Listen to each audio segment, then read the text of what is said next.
What's up, deep thinkers? It's Robert from Existence First. Today we're going to begin with a mental exercise. It's an imagination exercise, so close your eyes and imagine an empty room. Just one giant empty room. Inside of this room are several blocks. You can think of 9, 10, or 11 blocks, and yourself. So I want you to visualize this, what it looks like. Focus on where in the room are the blocks located. Where are you located in relation to the blocks?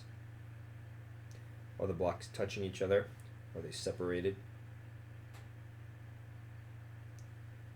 Take a moment to visualize this.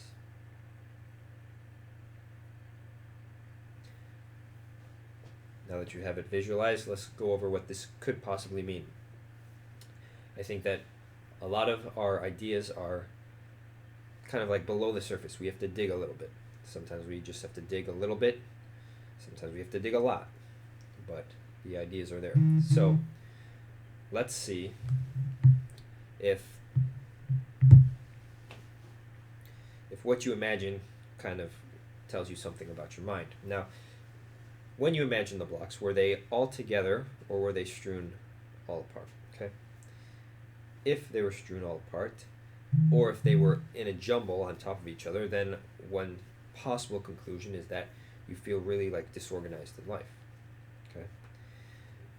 You probably did not imagine the blocks like floating above you, but if you did, then that, of course, in a very dreamlike, symbolic way, could represent that you feel impending doom.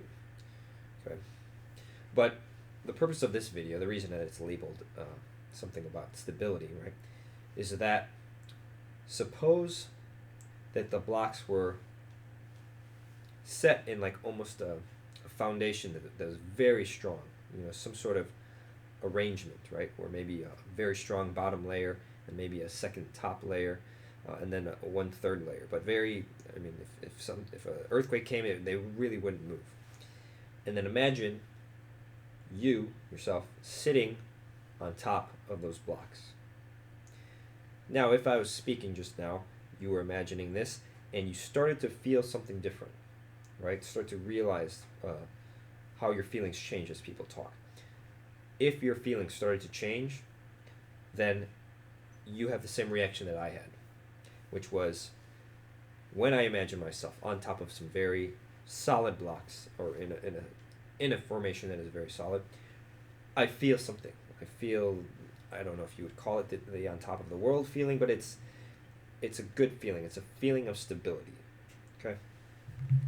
I remember that when I was about like 13 years old and I first started to like philosophize or like think about life, right?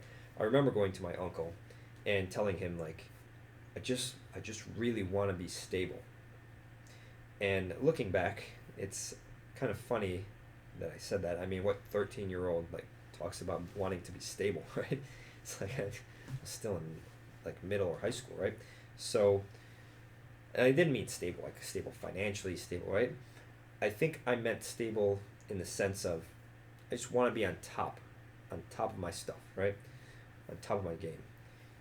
And what does that mean? It means not running around questioning, oh, like, does God exist? Does it not exist? I don't know. Or, what do I do in life? When I grow up, what do I want to be? I don't know, right?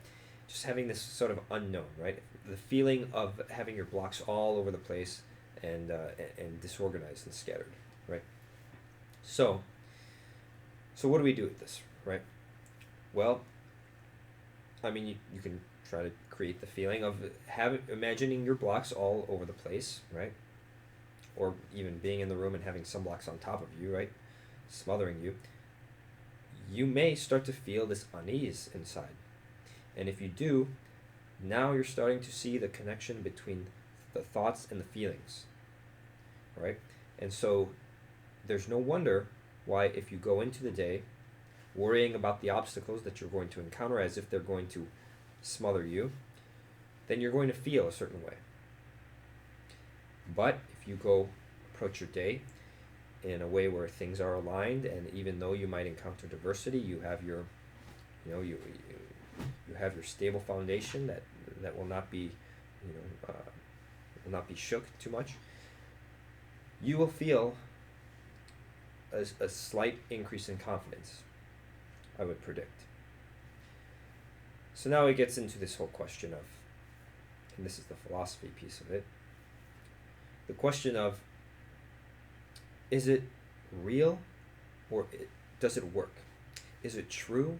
Like if I say like, imagine that you can tackle the obstacles today, right? You don't want to ask, oh, is that true? Is that real? Is that accurate? You want to ask, well, what is the effect of thinking that thought?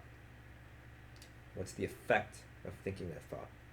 It will have an effect not only on your feelings, but then also on your performance. And now we're in the realm of, okay, now we're actually using our mind to navigate the world. And that is what we do here at Existence First. Again, self-help for deep thinkers. We got to use our mind to overcome all of these challenges in our environment. Okay?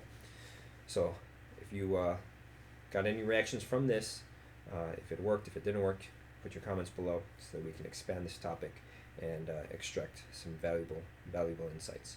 Think deeply and put your existence first.